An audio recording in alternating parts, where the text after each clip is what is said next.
but the major influence that Mises had was a private seminar which he gave every week in the Department of Commerce offices, Chamber of Commerce offices, and it was a magnet for all the top students in Europe, all the top young social scientists and economists and philosophers in Europe, and even the United States and England.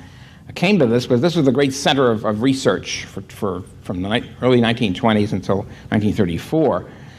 And he tried to replicate this with us in the United States. And unfortunately, I felt very sorry about it because the caliber of the students there was not exactly up to almost Vienna par, to put it very, very kindly. He did totally uncomplaining, was pressed on, and did his very best to stimulate, as I said, research in the students. And this was a period from when he was here from the mid-40s until he died in 1973. It was sort of like, as I say, a candle in the darkness. There were very few Austrians, very few free market people. Even when the free market became more respectable, there were almost no Austrians. But he, as I say, pressed on. He was extraordinarily productive and extraordinarily cheerful in this whole process. When he died in 1973, just coincidentally, the next year, that was the year 73, 74 of the great collapse of Keynesianism, because that was the first year when the process of so-called stagflation or inflationary recession became evident. It happened before a little bit, but it wasn't evident. All of a sudden, 73, 74, there's an inflation, 13, 14% inflation, so-called double-digit inflation. And at the same time, it was a big recession with unemployment and bankruptcies and all the rest of it. What are you supposed to do about this? Keynesian doctrine, of course, is very simple.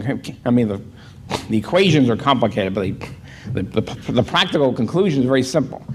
The government is the great macro steering wheel, or whatever. The economic system is wonderful in the micro sense, but in the macro sense, it's totally without an anchor, without a rudder. It needs a great helmsman, namely, of course, the government. Provided the government is steered by Keynesian economists, that's, of course, a key. And looking at the controls and the indicators and statistics, if the Keynesian economist finds that there's a recession and prices are falling and all that, you pump in spending, usually, of course, meaning increasing government budgets. If you find there's a boom and there's prices going up and so forth, and inflation, then you take out spending. Mainly, almost always, of course, by increasing taxes. Never by cutting the government budget, by the way. This is part of the Orwellian memory hole of the original Keynesianism. So you increase taxes by sopping up, quote, excess purchasing power. In other words, we have the excess purchasing power after the government has already inflated the money supply, and we've all gotten it. Then we become excessive, and they have to sop it away again. It's just sort of a 1-2 punch to the economy, to the people. So here we have a situation, however, where had two things happening at once. Inflation, prices are going up, and yet there's also a recession. What are you supposed to do? Do you pump in spending or do you take it out? You can't do both at the same time. Despite all the equations and computer or whatever, you can't pump in spending and take it out at the same time. So they were finished. I mean, essentially, Keynesian has been dead from the neck up since 1974. It doesn't mean they quit. Nobody ever quits. It's one of Rothbard's laws of sociological laws. I have a whole bunch of them which have evolved over the years. And one of them is nobody quits. Now, it's not an apodictic law like praxeology. Once in a while, somebody does quit, but it's a tremendously good empirical generalization with high predictive value. Okay, so it's coherent and it has great predictive value. At any rate, so they hang in there. They try and do the best they can. They pump in a little bit of spending, take out a little bit of spending, hope that something works. In this situation, in this real collapse of Keynesian, I mean, Keynesian theory had a lot of weaknesses before. Ever since Modigliani's first equations, it became evident that it assumes that wage rates are fixed downward, which nobody really realized before. But a practical political collapse is much more important, unfortunately, in real life than theoretical collapse. So with this political collapse, Keynesianism, I say, was really bankrupt, and this begins to dissolve the ruling hegemonic paradigm, and people looking around for other answers. Next year, Hayek gets the Nobel Prize, and one of the interesting, in tandem, of course, with left-wing socialist Gunnar Myrdal. It's not to make it too terrible and reactionary. And the interesting thing, this is a big shockaroo to the economics profession. And one thing I want to stress here, I don't want to disillusion any young students here, but economists are almost all of them obsessed with the Nobel Prize. I mean, there's betting pools every in the early fall. Who's going to get it this year? And there's all sorts of stuff going on. Everybody's very interested in the Nobel Prize and who's getting it. Before Hayek, as I remember, all the recipients, almost without exception, were mathematical Keynesians, Keynesian econometric types. And all of a sudden, Hayek gets it. Who the hell is Hayek? Nobody had ever heard of him. See, one of the things about the economics profession, they're not exactly steeped in their own history. I mean, if something was written 10 years ago, nobody knows about it because it's part of the model of physics. If economics is a hard science like physics, which all these people hope and think it is, then physicists don't read 1930s physics unless they're antiquarians, which is what Einstein did or something. Basically, you read the latest journal articles, the latest textbooks, and that's it. You don't worry about what some bozo thought 20 years ago. And so trying to make this the paradigm in economics, the result is tremendous loss of knowledge on the part of most economists. So who's Hayek? How did this guy get the Nobel Prize? Who is he? And then it becomes a resurgence because people look back, they want to find out what did he say that earned him the Nobel Prize, and well, this is interesting, I never heard of this. So with this research, unfortunately, some of us conspiracy theorists, this is, of course, a totally unproved hypothesis. It's been cherished by many. I don't necessarily hold it, but some of my friends do.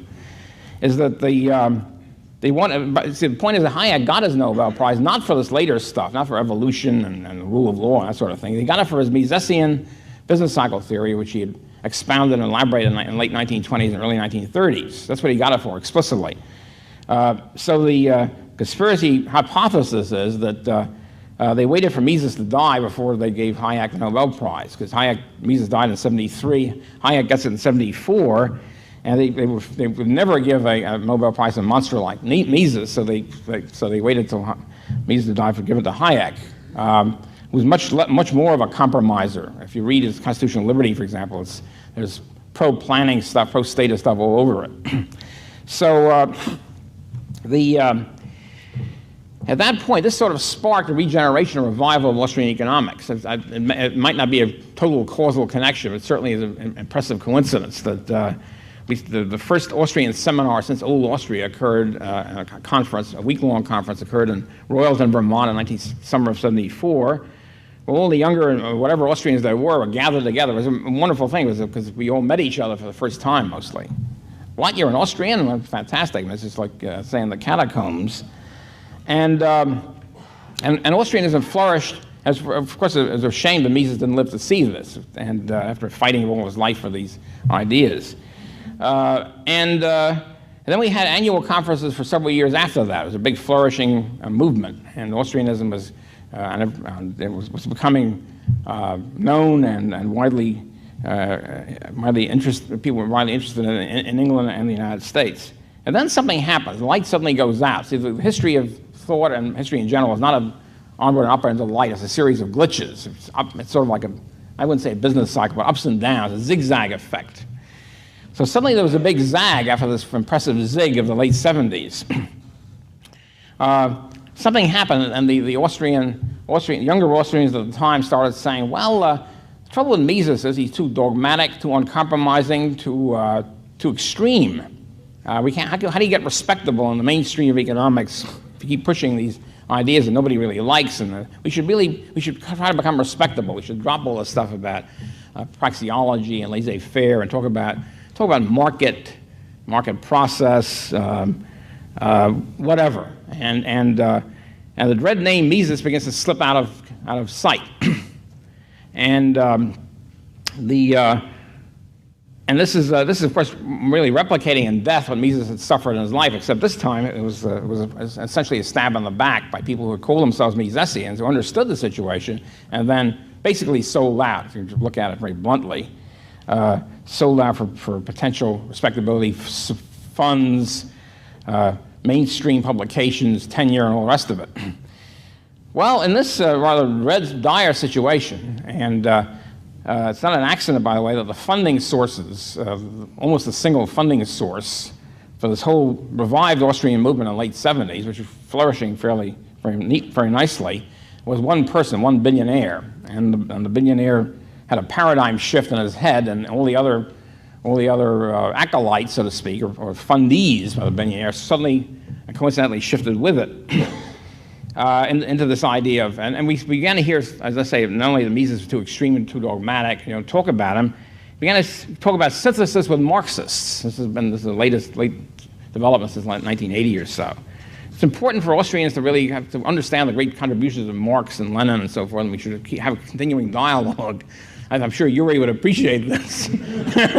And flight from the Soviet Union to come to the United States or Austrians to find out, hey, we should have a synthesis with Marxists, right? Let's join in. Or a synthesis with nihilism, and there's no truth, how do we know anything is true, and all sort of fashionable philosophic guff, Marxo-Freudian nihilist guff from the continent. And this was becoming the ruling paradigm because the billionaire funder was in favor of it, basically. I mean, I don't want to have a simplistic monocausal analysis here, but that's the way it looks to me. In this situation, in this rather pretty grim and depressing situation where Austrianism has really collapsed, because Austrianism, as I said in the last week, is really Misesianism. In this situation, one person decided to do something about it. And this person is Lew Rockwell, who's responsible for everything we have today.